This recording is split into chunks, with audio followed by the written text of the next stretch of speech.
What's going on, guys? It's Alex the Real Mr. Robinson, and I'm back with another Stardust video, and in this case, we're talking about Annihilation. I already did my spoiler-free review. Now it's time to talk about some of the spoilers with the help of you guys out there in Stardust land. Now, if you don't know what the Stardust app is, if you're just discovering this video, if you're newly subscribed to the channel, or if you've been living under a rock, Stardust is this app that allows you to do 30-second reactions to a movie, TV show, trailer, even award shows like the upcoming Academy Awards, and it allows you to get your opinion out there quick, straight to the point, and it's a great tool for me to use when I'm late on reviews, because that way I can give my opinion out on a movie very soon, so you don't have to wait too long for the review, and it allows me to review things that I would not do on this channel, like review trailers, review individual episodes to TV shows, or hell, review TV shows in general as a whole. So this has been a really fun app to use. A lot of big people within the movie review community on YouTube have been using it, like Jeremy Johns, John the Flick Pick, Channel Awesome, Double Toasted, Schmoes, so a lot of people out there. And this video is part of a series of videos where I've been partnered up with Stardust to showcase a bunch of reactions. I did one for Black Panther last week, now it's time to do one for Annihilation. So I picked out a handful of reactions to use as the basis to talk about the spoilers for this movie, and if you want your reactions featured on a future video of mine, go ahead and download the app on your phone, create an account, go ahead, follow me, I'll follow you back, tag me in your reactions, or you could go to the link right here, stardust.app.link/RealMrRobinson, and let them know that I sent you. But anyway, let's get into the reactions for Annihilation. The first one I have is from Outlaw Noah. What's going on, guys? Annihilation, Alex Garland's second movie. His first movie was Ex Machina, which is like one of my favorite movies of all time, so I was very excited for this movie. And I really enjoy like the first and the second act of this movie, but the third act really just got super weird, super trippy, had no idea what was going on. I really wanted more questions answered, but they just gave me weird alien fetish shit. I don't know, dude. It's really trippy. I really wasn't feeling it. So that's one of the big things that a lot of people are mixed on when it comes to this movie. The third act, or particularly the ending. And I'll admit, one of the reasons why I delayed doing my review was because the ending was just so bizarre. I needed some time to sit on it, so this is the perfect time to get into spoilers. Basically, Natalie Portman is the last survivor of her group. She reaches the lighthouse. She encounters this weird alien creature in the catacombs that are lifted directly from James Cameron's Aliens. I'm just waiting for a lawsuit to happen eventually. But anyway, she shoots the alien, but it starts taking a more humanoid form. It eventually turns into Natalie Portman, starts mimicking her every actions. And apparently, she ends up destroying the alien with a flash grenade. Doesn't make a whole lot of sense. And then we cut back to her at the lab where she's reunited with Oscar Isaac, but their eyes glow. So could they be aliens, even though we saw Oscar Isaac blow himself up with a grenade in some found footage? So was Oscar Isaac in the beginning of the movie an alien? It's weird. I'm going down this path of trying to figure out a fan theory to what the hell happened. And I can definitely see why the ending is a little off-putting, or in Noah's case, how it ruined the rest of the movie for him. But I kind of like it. It has some really cool imagery, and the score to this sequence is phenomenal. It's the same music that you heard in the trailer, the so I don't mind it. I'm still trying to figure out what the ending actually meant, but whatever. Let's move on to the next reaction, which comes from Tess, who also had some things to say about the film's ending. It's so hard to write a good payoff for these kinds of movies, and I think people are going to be opposite. They're either going to love the beginning of the movie or they're going to hate the end of the movie.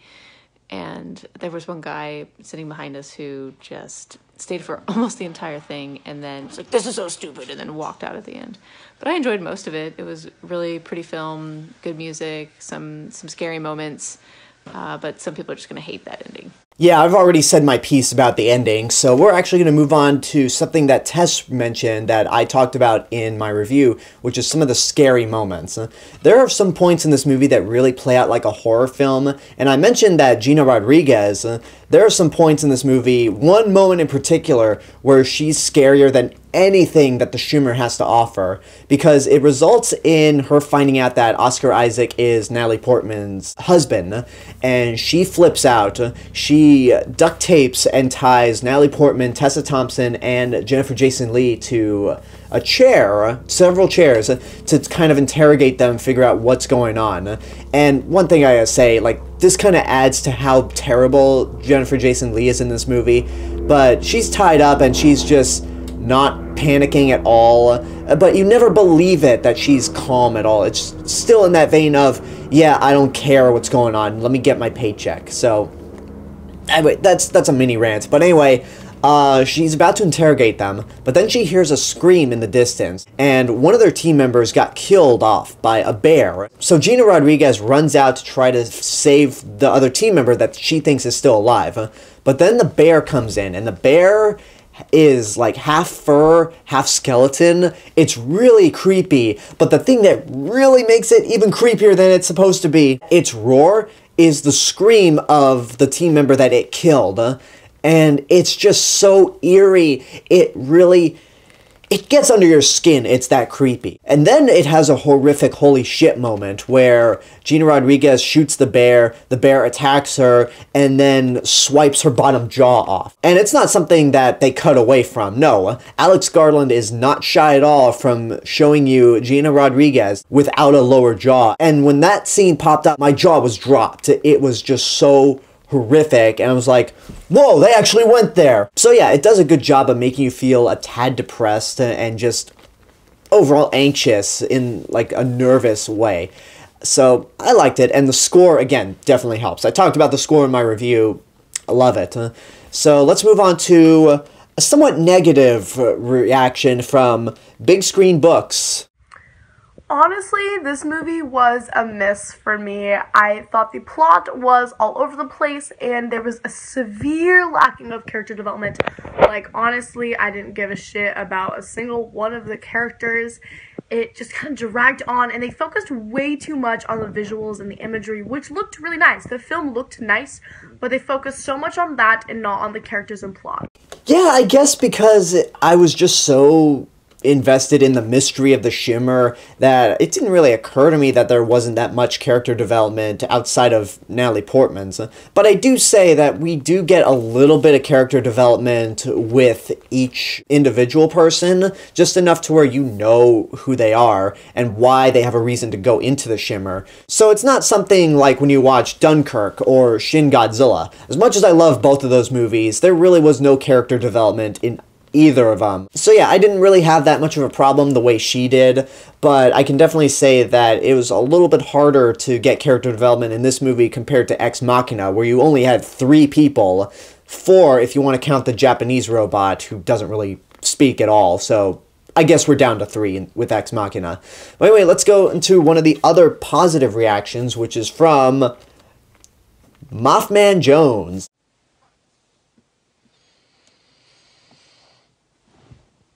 Oh my God! Really? That's all you got? Come on, man, I need more. Alex Garland unleashes creative fury with Annihilation. This movie was terrifying in the sense that it built tension so much with the fear of the unknown. It reminded me of The Thing visually in a lot of ways. The sci-fi is extravagantly beautiful, but also haunting. And I'm trying to put together the puzzle pieces. Not quite there yet, but I really like this movie. I just can't understand it quite much yet.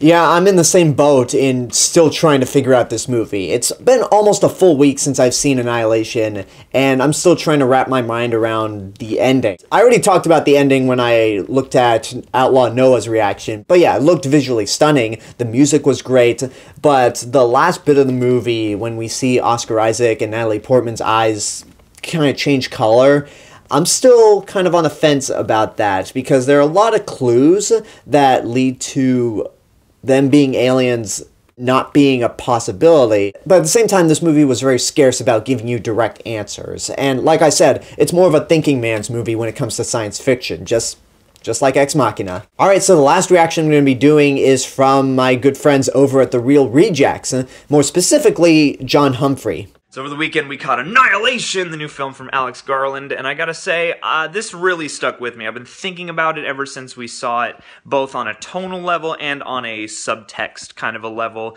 There's a lot to draw from and a lot to interpret in this movie. The cast is really terrific. The look, the visuals, the tone, everything really comes together to form a complete whole. It's not the sort of sci-fi horror thriller the trailer pitched you, but if you're patient and you're willing to dig deep, it's really rewarding. And again, that's the reason why I kind of waited to do this review, was just to really officially get a beat on how I feel. And I feel like in the long run, as I've said before, while not as good as Ex Machina, Annihilation was in the end satisfying. Yeah, there's just a lot in this movie that I admire.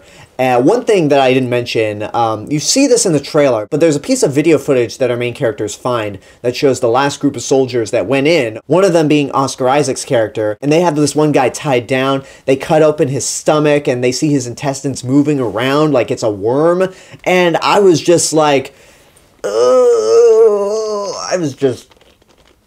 I was trying not to look at it because it just made me so squirmy. At the same time, I didn't want to turn away. And the one thing that made me laugh is that at the end of it, Gina Rodriguez's character is pretty much, okay, we got the answer. They all went fucking crazy. So that got a laugh out of the audience. And it's in those moments, mainly with Gina Rodriguez's character, where you get a few bits of comedy, but they're never forced. And they're more like moments where you can sit down and breathe and go, whew, just after a long day of a depressing movie, I needed some stuff like that. So, yeah, that's ultimately all I have in terms of Stardust reactions. Annihilation, in the end, it's probably not going to make my best of list. We still got months and months to go, but right now, I don't see Annihilation making my top 10 list. Maybe a top 20. We'll see how the rest of the year pans out. Hopefully this year will be as good as last year was, where I was forced to do a top 20. But yeah, Annihilation, it's great. Once again, go check out Stardust, download the app, follow me, I'll follow you back. Go to the link here, stardust.app.link/RealMrRobinson. Follow me, tag me in your future reactions. I'm going to be doing a video featuring Stardust reactions to the Academy Awards. So if you want your reaction featured, again, tag me in your reaction. And until next time, I hope you enjoyed this video. Leave a comment down below and tell me what your thoughts are on Annihilation. And all the spoilers I talked about. And as always, this is the real Mr. Robinson telling you there's only one.